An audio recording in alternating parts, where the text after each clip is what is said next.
물가에 심어진 나무. 오늘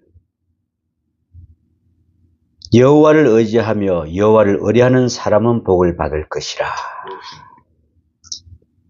여호와를 의지하라 그러는데 왜 의지가 안 될까요? 우리는 마음이 왜 자꾸 사악해질까요?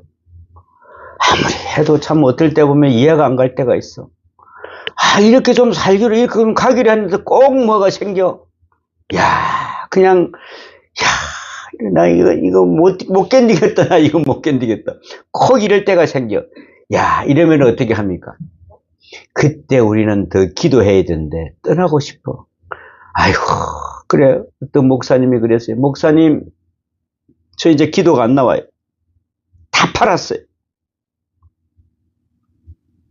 제가 뭐라 그랬는 거 아세요? 그래도 팔 게 있으니까 당신을 의지하는 거구만. 만약에 팔 게 없고 지금 내 동대기를 쳤다고 생각해 봐. 그러면 누굴 의지하겠는가? 그래서 요업에게 처음부터 어떻게 했다고요? 뭐라고? 재산을 뺏어갔어. 재산을 뺏어. 그래, 아이들이 있으니까 그래 거기 의지하려고 그러니까 그 아이들까지 싹 없애버렸어. 응?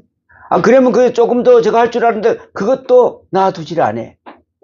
그러니까 뭐가 누구 의지할 데가 하나도 없어. 이제 마지막으로 머리와 정수리까지 발바닥과 정수리까지 다 나와 있는데 그때서 이제 마지막 남았던 누구도 떠나? 부인도 떠나. 뭐라고 하면서 떠나?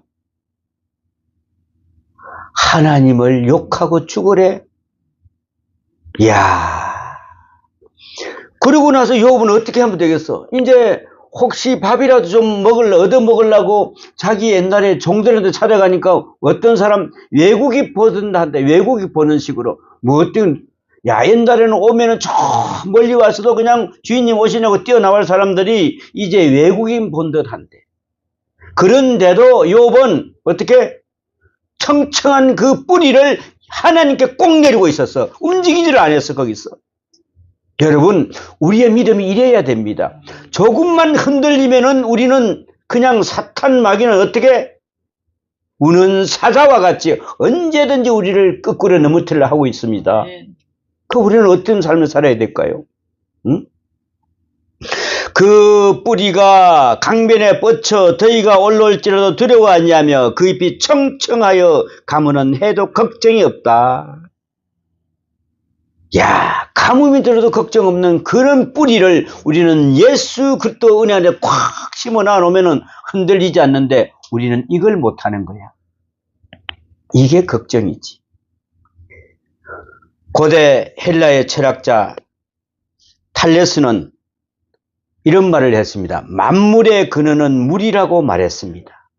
사실 모든 생물은 물에 근거하고 있습니다. 이 천문학을 연구하는 학자들도 지구 외에 어떤 별에 어떤 행성에 생물이 있는지 물이 있는지 한번 추적을 하고 있지 않습니까? 물만 있으면 거기에 뭐가 있을까요? 생명체가 있을 것이라고 추측을 한다는 것이죠.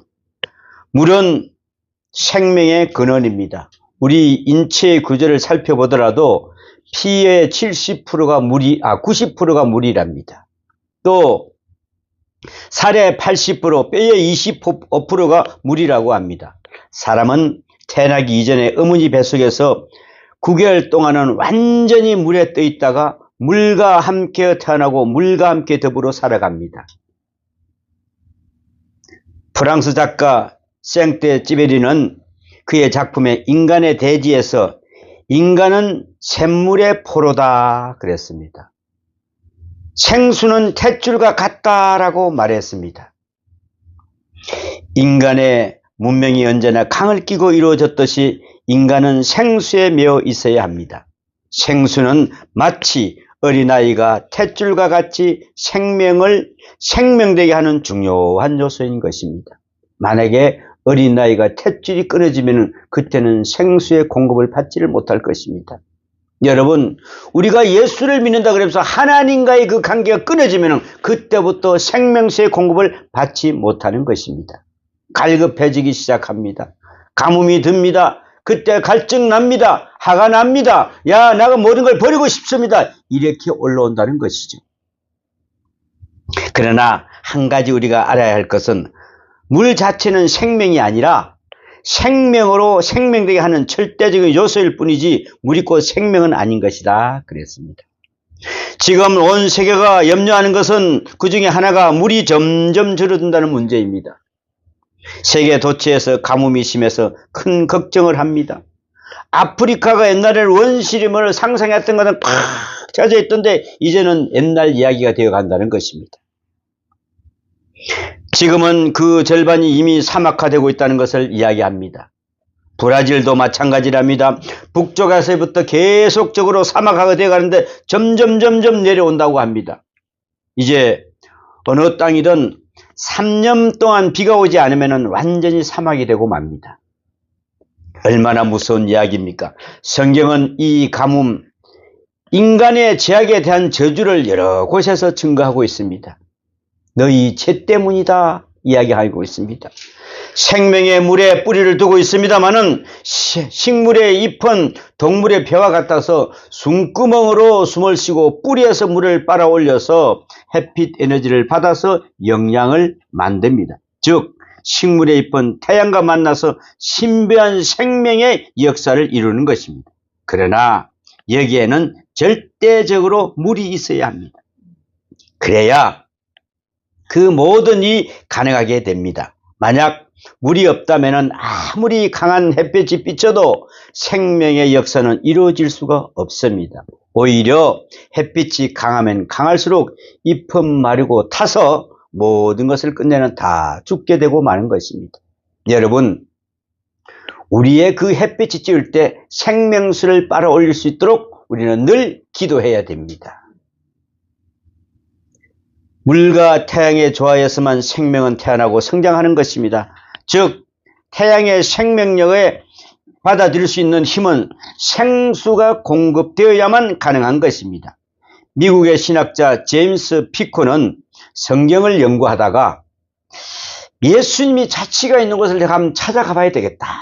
그래서 요단강을 갈까 칼보리를 갈까 이렇게 하다가 아니야, 사람들이 최고로 안 듣는 그런 곳에는 가보자. 그래서 특별히 선택을 하다 보니까 예수님께서 마귀에게 시험당한 광야를 정하게 됐다는 것입니다. 야, 아니 광야에 가서 내가 예수님의 한번 시험을 테스트를 해보겠다. 여러분, 큰일 날 이야기죠. 왜 그러냐면은 내가 한다고 하면 그때부터는 내가 하는 거예요. 예수님의 누구에 끌려서 갔습니까? 예수님도 성령에 이끌려 갔어요. 그런데 우리는 성령에 이끌려야지 나 자신에 이끌려 가면은 죽는 거예요. 야, 갔습니다. 그 사람은 갔는데 지프차를 타고 강야에 갔습니다. 불행하게도 자동차가 고장이 나는 바람에 돌아올 수가 없었답니다. 그 햇빛이 뜨거운 내리쬐는 강야에서 마지막 남은 콜라 한 병을 마시고 그 태양열에서 타서 그대로 죽고 말았다는 것입니다. 여러분, 성령에 이끌려 기도하시고 성령에 이끌려 모든 것을 준비하십시오. 그때는 조금도 두려움 없습니다. 왜? 광야에서 마귀의 성령에 이끌려서 마귀의 시험을 40일 40밤낮 죄로 있었더라도 배가 고프지 아니하였고 잠이 부족하지 아니하였고 모든 것을 다 할 수 있었습니다. 40일 동안 굶은 사람을 떡 갖다 주면 이거 돌 갖다 주면 떡 만들어 먹으라는데 이거 참, 그런데 뭐라고 이야기하십니까? 하나님 말씀으로 어떻게 너가 나를 이렇게 시험할 수 있느냐? 사탄아 물러가라 이야기할 수 있지 않습니까? 우리는 그럴 때 기도하십시오. 성령님, 저를 도와주십시오. 저 혼자서는 어떻게 할 수가 없습니다. 저는 쓰러지고 맙니다. 성령님 도와주시옵소서. 이게 우리가 늘 기도가 되어야 됩니다. 물이 없는 강야란 살아남을 수 없는 바로 무서운 곳입니다. 물은 생명 유지의 절대적입니다. 그래서 생명에는 세 가지 신비가 있다고 합니다. 누가 어떤 말로도 설명할 수 없는 출생의 신비가 있습니다. 또 성장의 신비가 있습니다. 그리고 결실의 신비가 있습니다. 이것은 아주 오묘한 역사입니다.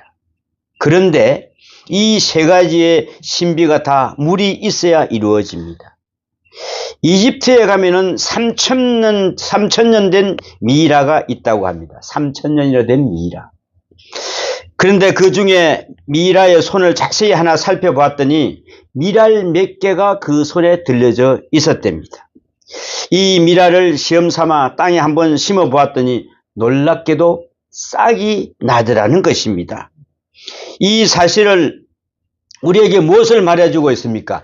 3,000년이라는 세월이 흘러가도 물이 없이는 생명의 역사가 이루어지지 않는다는 그런 사실입니다. 미라의 손에 쥐어졌던 미랄은 그대로 있는 한 언제나 미랄일 수밖에 없다는 것입니다. 물이 없으면은 귀한 햇빛도 인간의 노력도 다 헛사가 된다 그랬습니다. 반드시 물이 있어야만 생명이 가능하다는 것입니다. 요한복음 7장 37절에 보면은 예수님께서 누구든지 목마르거든 내게로 와서 마시라 그랬습니다. 여러분 지금 갈증 나십니까? 예수님께서 오라고 하십니다. 뭐라 하십니까? 나를 믿는 자는 성경의 이름과 같이 그 배에서 생수의 강이 흘러나리라 그랬습니다. 여러분 우리가 예수님을 꼭 붙들 때 그때에 나의 배에서 생수의 강이 흘러납니다. 내 마음에 생수가 흘러나옵니다. 이제 근심 걱정이 사라집니다. 우리가 이 생명줄을 못 잡았기 때문에 늘 근심 걱정이 되는 것이죠. 주님 자신을 스스로 생수하고 비하하고 있습니다. 나를 믿는 자는 배에서 생수의 강이 흘러나리라 하신 말씀의 뜻은 히브리 문학글에서는 이해해야 됩니다. 배는 히브리 사람들이 문화로 보면은 지식의 소재이고 소재가 아니고 감정의 소재입니다. 그런 개념을 가지고 있는 말씀을 보면은 육신의 배를 의미하는 것이 아니라 그 영혼의 깊은 곳에서 내적 충만함을 경험하여 강이 흐르듯이 다시 사람에게 흘려서 충만하게 한다는 그런 의미가 있다는 것입니다. 아무튼 우리 육신이 절대적으로 물로 필요하듯이 우리의 영적인 생명도 주님의 말씀과 성령의 역사를 절대적으로 필요로 하고 있다는 것입니다. 오늘 본문 말씀해 보십시오. 하나님께서 마음이 떠난 사람은 저주를 받을 것이고 그랬습니다. 하나님께 마음이 떠난 사람, 바로 직격탄을 날리고 있습니다. 하나님 나를 떠난 자는 저주를 받을 것이다. 또 뭐라 그랬습니까? 그는 사막하가 되겠다고 말씀하고 있습니다. 무릇 사람을 믿으며 육신으로 그의 힘을 삼고 마음이 여호와께 떠난 그 사람은 저주를 받을 것이라.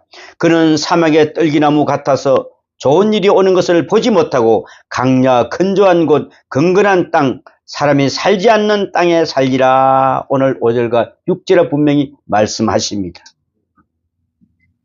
육신으로 힘을 삼고, 여러분 나도 육신으로 살고 싶어요. 내 깨달아 좀 살고 싶어요. 그러면 잘 될 것 같아요. 근데 처음에는 문이 열리는 것 같은데 열리지가 않아요. 야, 꼭 하면 이 사람 만나면 분명히 될 것 같은데 되지가 않아요. 여기만 넘어가면 될 것 같은데 안 넘어가져요. 참 희한하죠. 그 누구 마음대로 내 생각대로 살라 그러니까 그렇습니다. 그때 여러분 넘어가지 마시고 걷지 마시고 서서 기도하십시오. 성령님 도와주세요. 제가 넘어가서 안 넘어가겠습니다. 성령님이 가기 전까지는 가시기 전까지 저는 가지 않겠습니다라고 거기서 수도하세요. 그때에 하나님께서 길을 주십니다. 우리가 아브라함을 보면 알지 않습니까? 아브라함은 가라 그랬어요. 가라. 어디를 가라 말입니까? 지금은 이제 본토 아비집을 떠나려는데 이 집보따리 다 싸가지고 지금은 이제 어디 가는 방도 주지도 않냐고 길거리도 주지 않냐고 노잣돈도 주지 않냐고 가라고 그랬어. 뭐라고 나오니까 뭐라 그랬습니까? 갈 바를 알지 못하였더라. 여러분 그러면은 나오겠습니까? 안 나오겠습니까? 우리는 육가 원칙을 잘 따져요. 그죠? 언제, 어디서, 누가, 무엇을, 왜까지 따져야 거기가 확실하게 들어가죠. 그죠? 하나님은 그런 육가 원칙 따지지 않습니다. 그냥 가. 그런데 우리는 뭐가 왜 안 보일까요? 영적인 눈이 멀었으니까 그게 안 보입니다. 그런데 아브라함에게 영적인 눈을 딱 띄워줍니다. 가라. 그러니까 가니까 거기서 집을 짓습니다. 엄청난 부자가 됐습니다. 그죠? 하나님께로 떠난 자는 저주를 받아 항폐하여져도 씨앗도 거름도 귀한 수고도 지혜도 다 소용이 없다. 그런 말입니다. 사막이기 때문에 물이 없는 것이 아니라 물이 없기 때문에 사막이 된 것입니다. 여러분. 물이 없어서, 근데 우리는 물을 공급을 안 받아서 내가 내 자신이 사막을 만들어 놔놓고 거기 물을 공급을 안 받습니다. 그러니까 내 마음이 사막화가 되는 것입니다. 이미 사막화된 지 1000년이 지난 곳에서라도 물만 주면은 옥토가 됩니다. 그 좋은 애가 있죠. 미국의 캘리포니아와 이스라엘입니다. 캘리포니아는 정말 망망한 사막지대였습니다. 그랜드 캐년은 그 사막에 생물이 살 수 없는 뜨겁고 메마른 곳임에도 불구하고 곳곳에 푸른 가수원과 장사진을 치고 있는 것을 볼 수가 있습니다. 왜요? 다른 곳에서 물을 끌어다가 공급하여 사막을 옥토로 바꾼 것입니다. 그래서 캘리포니아에서 생산되는 오렌지와 사과는 맛이 좋기로 유명합니다. 그래서 캘리포니아 오렌지 하는 겁니다. 그런데 태양열이 너무나 강력하기 때문에 가열의 당도가 높고 세균이 전혀 없는 아주 소독이 필요 없는 그런 곳이라고 합니다. 보세요. 하나님이 해주시니까 뭐 안 쳐도 돼요? 농약 안 쳐도 돼요? 너무나 뜨거우니까 거기는 살지를 못하는 거예요. 유기균들이. 아무튼 이렇게 메마른 사막도 물만 공급하면 옥토가 된다는 것입니다. 이스라엘도 마찬가지 아닙니까? 그 땅도 개척하여 농업국가로 만든 비결이 바로 그것입니다. 사람도 마찬가지입니다. 거룩한 생수에서 끊어지면 마음이 항폐해지고 인간성이 파괴되고 맙니다. 그 많은 지식, 그 많은 재주, 그 많은 물질이 항폐된 인간에게는 쓸모가 없게 된다 그랬습니다. 또한 사막은 자신만이 주는 것이 아니라 그 사막에 들어가는 자는 누구든지 다 죽습니다. 이처럼 항폐한 심령은 자신의 물론 그와 교제하는 사람에게도 항폐하게 해서 죽게 만든다는 것입니다. 여러분, 그래서 우리 사람 잘 살게 해야 됩니다. 생수가 있는 사람을 만나십시오. 여러분, 어떤 사람을 사귀면서 살아갑니까? 만나면 만날수록 시원한 사람이 있는가 하면은 만나면 만날수록 답답해주는 사람이 있습니다. 여러분, 사막과 같이 된 사람과 가까이 하면은 내 영혼도 사막화가 되어가고 있습니다. 그래서 우리는 사람 잘 선택해야 됩니다. 에레미야 17장 13절에 보면은 생수의 근원이신 여호와라는 말씀이 있습니다. 생수의 근원 여호와께서 내 심령은 그곳에 뿌리를 받고 생수를 받아야만 살 수 있습니다. 그래서 본문 성경은 여호와를 의지하는 복을 물가에 심어진 나무와 같다고 비교하고 있습니다. 우리가 여호와를 의지하는 이것이 물가에 심겨진 바로 생명수라는 것이죠. 여러분, 그래서 하나님께 뿌리 깊게 또 받고 흔들리지 않는 그런 뿌리를 박으시기를 바랍니다. 물가에 심어진 나무는 가뭄이 와도 두려워하지 않습니다. 그 뿌리가 강변에 뻗어 있으므로 항상 푸르고 태양열이 강하면 강할수록 더 많은 결실을 얻기 때문에 그렇습니다. 바로 말씀은 물입니다. 여러분, 우리 말씀을 많이 들으면 들을수록 생수의 강이 넘칩니다. 좋은 열매를 맺게 되어 있습니다. 내 영혼이 시원할 수 있는 길이 무엇입니까? 환경을 바꾼다고 되는 것이 아닙니다. 물질로도 되지 않습니다. 그 길은 오직 복음뿐입니다. 내 죄를 사했느니라 그랬습니다. 십자가의 사랑으로 너를 용서하느니라, 내가 너를 영원히 하나님 자로 삼았느니라 하는 복음만이 우리의 영혼을 소생시킬 수가 있습니다.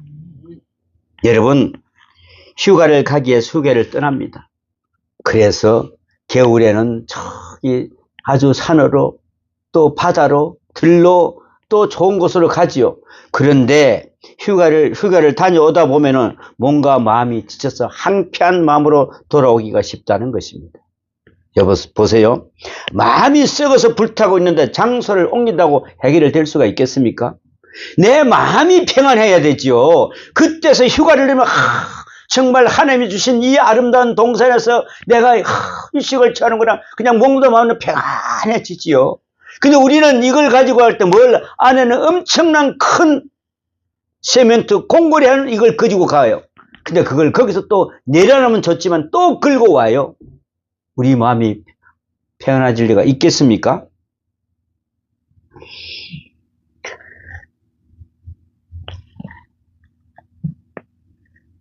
영혼의 문제이기 때문에 깊이 우리는 생각해야 됩니다.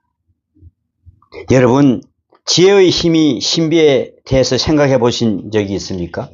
사람이 지혜롭게 되고 강하게 될 수 있는 것은 어느 것 때문입니까? 식물은 분명히 햇빛 속에서 성장하면서도 뜨거워야 열매가 잘 익습니다. 올 여름에 정말 수십 년 만에 겪은 불볕더위로 좀 더웠죠. 그랬습니다. 시골 사는 분들은 덥다는 말을 잘 안 해요. 왜요?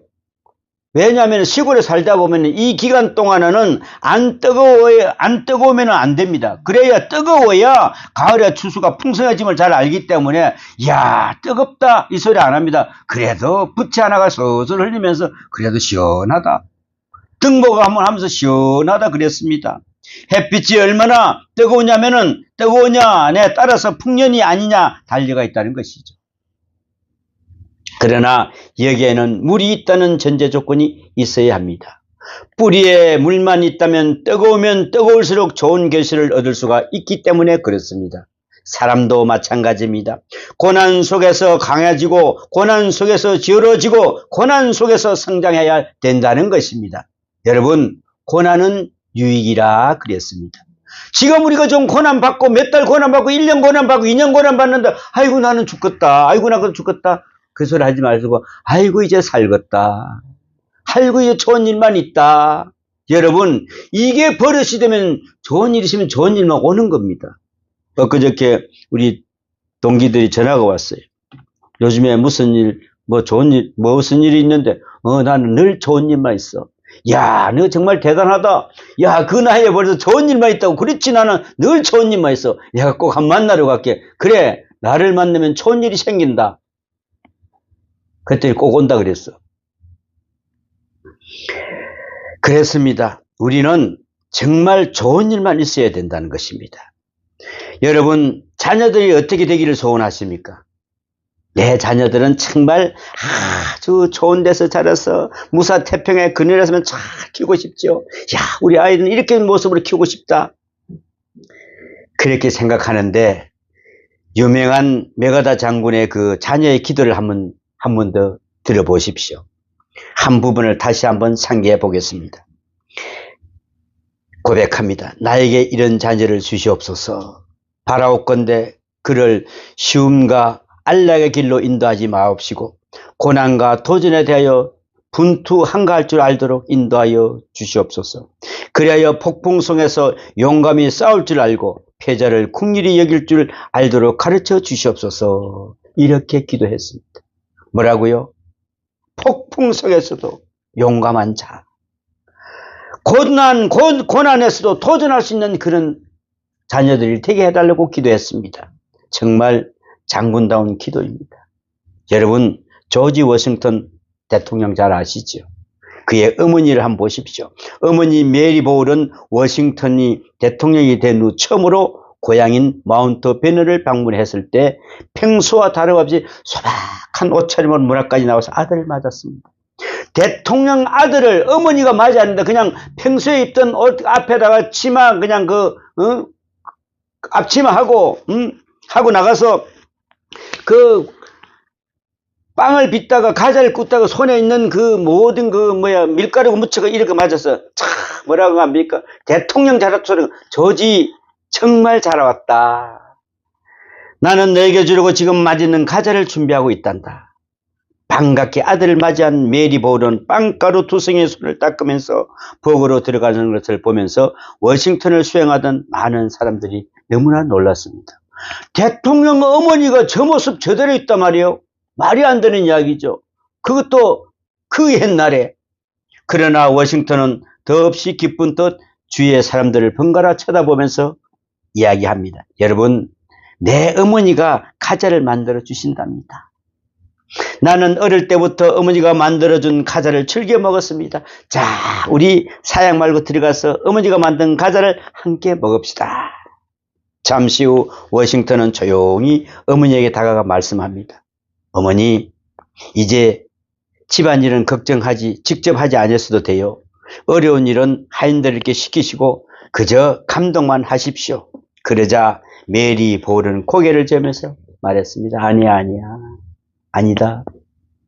대통령이 나온 마을에서 가난한 사람들이 나 때문에 손해를 보거나 내가 오히려 어려운 사람들의 배를 끼쳐서는 안 된다. 왜냐하면은 그렇게 되면은 나는 하나님에 대할 면목이 없기 때문이지. 그래서 앞으로 조금이라도 더 일을 해 수입을 늘려서 가난한 사람들을 도울 생각이란다. 만일 대통령이 내가 끝내 내게 일하지 말라고 다른 사람을 부리라고 한다면 나는 대통령의 어머니 따위는 언제라도 그만둘 거란다. 참, 내가 대통령 어머니 안 돼도 괜찮아. 여기 시골에 있는 모습 그대로 나는 살고 싶어. 하나님과의 약속이라도 고백합니다. 여러분, 이런 어머니 밑에서 이 훌륭한 대통령이 나왔습니다. 그러지 않습니까? 2번에 당선됐습니다. 3번째 대통령 하라 그러니까 뭐라고 하는 거죠? 아, 나는 여기까지만. 참. 그래, 자기를 도와준 전쟁이 일어났습니다. 어떻게 할까요? 자기는 삼성장군으로서 만족하다 그랬던 사람입니다. 대통령이 됐던 사람이 삼성장군으로 나가서 그 전쟁을 승리로 이끌고 오는 그런 워싱턴. 여러분, 우리는 그런 자녀들이 되기를 우리는 기도해야 됩니다. 대통령 어머니로서의 허세를 부리기보다는 하나님 앞에서 떳떳하게 할 수 있는 신앙인의 어머니가 만든 자식이 위대할 수 있었던 것을 우리는 아셔야 됩니다. 그래서 우리는 자녀들 말을 듣든 안 듣든 우리는 그래서 기도해야 됩니다. 그 아이들이 어떤 모습을 자라든 고난과 역경으로 참으로 소중한 교훈이라는 것입니다. 그러나 여기에 한 가지 조건이 있습니다. 뿌리가 생수의 공급 없이는 아무리 좋은 햇빛을 발아도 말라서 죽는다는 것입니다. 귀한 고생과 역경에서도 말씀이 뒷받침되어야 한다는 것입니다. 말씀 없이 당하는 고생은 비참하게 마침내 자살로 연계되고 만다는 것입니다. 생수만 얻을 수만 있다면 고난은 있을수록 좋고 햇빛도 강할수록 좋은 것입니다. 물론 물도 물 종류에 따라서 사정이 달라질 수가 있습니다. 바닷물은 마실수록 갈증만 납니다. 그러므로 반드시 생수여야 합니다. 생수가 아닌 끓인 물로는 식물이 살 수가 없으므로 반드시 살아있는 깨끗한 물이어야 한다는 것입니다. 요즘 젊은이들은 이데올로기로는 오염된 물을 마셔서 참 걱정입니다. 나가면은 모든 게 다 오염되어 있습니다, 여러분. 생수인 하나님 말씀을 받아 간직해야만 새롭고 바르게 성장하는 것입니다. 마지막으로 말씀을 충분히 공급받아서 전적으로 하나님을 믿고 의지하면은 그 물가에 심어진 나무가 항상 푸르러 결실을 맺는 것 같이 하나님의 복을 받아 좋은 인생의 결실을 맺게 된다는 것입니다. 오늘 7절과 8절 말씀입니다. 하나님을 복을 받아 좋은 인생을 결실을 맺게 되리라. 요한복음 15장에서는 주님은 내 말이 너희 안에 거하면 무엇이든지 구하라 이룰 것이니라고 말씀하셨습니다. 여러분, 하나님께 구하십시오. 그 말씀이 곧 생수가 되어 우리의 영혼을 솟아나게 하는 것입니다. 여러분, 지금은 피곤하게 하는 이유가 무엇이라고 생각하십니까? 나는 너무나 피곤해. 너무나 힘들어. 하시는 일이 부진합니까? 아니면은 인간관계가 잘 안 되고 있습니까? 혹은 명예가 떨어지고 있습니까?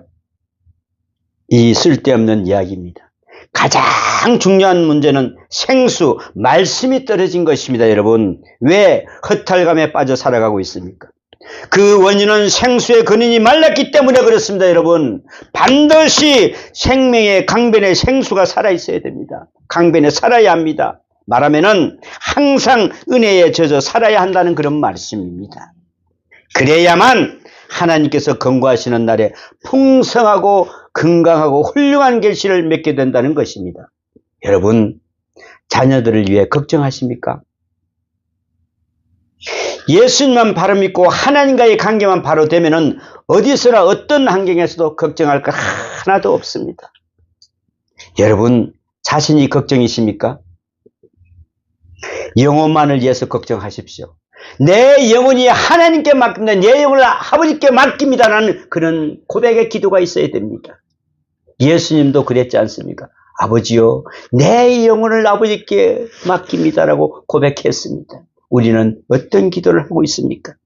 내 영혼이 충분한 생수를 얻을 수 있다면 모든 고난과 역경을 내게 능력을 주시는 성숙함을 주고 지혜를 주고 용기를 주며 생명을 더하게 될 것입니다. 말씀하십니다. 목마른 자들아 다 내게로 오라. 그리고 생수를 마시라. 내가 주는 물은 영원히 목마르지 아니하리라고 말씀하시는 예수님. 그 말씀대로 주님의 음성을 들으시는 여러분이 되시기를 축원합니다. 기도합니다. 아버지 하나님, 목마른 자들아 다 내게로 오라. 내가 너희를 쉬게 하리라고 하신 말씀, 내가 내게 영원한 물을 주신다고 하신 그 말씀대로 믿고 따르게 하여 주시옵소서. 우리의 생수의 강이 넘치게 하여 주시길 원합니다. 오늘도 우리 모든 성도들, 가정과 직장과 사업장과 자녀들에게 그리스도의 생수가 넘치는 복된 삶이 되게 도와주시옵소서. 이 모든 말씀 우리 주 예수님 이름으로 기도하옵나이다.